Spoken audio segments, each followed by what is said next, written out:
Saat keliling rumah baru Ivan Gunawan, penyanyi Rosa dibuat kagum. Rosa tampak senang kala melihat setiap sudut rumah mewah Ivan Gunawan yang masih di tahap pembangunan itu.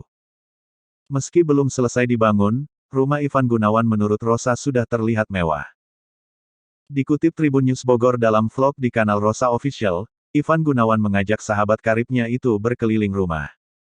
Desainer serta presenter ternama itu mengurai alasannya membeli rumah tersebut. Diakui Ivan Gunawan, ia jatuh hati dan membeli rumah tersebut karena kondisi kamar mandi di tiap ruangannya bagus. Setuju dengan selera Ivan Gunawan, Rosa pun terkagum-kagum. Menuju ke kamar utama, Rosa kembali dibuat takjub. Sebab kamar Ivan Gunawan berukuran besar dengan kamar mandi yang mewah. Rosa lantas tak ragu memanggil Ivan Gunawan dengan julukan Sultan. Semangat menata rumah barunya, Ivan Gunawan mengaku sudah membeli beberapa peralatan rumah tangga.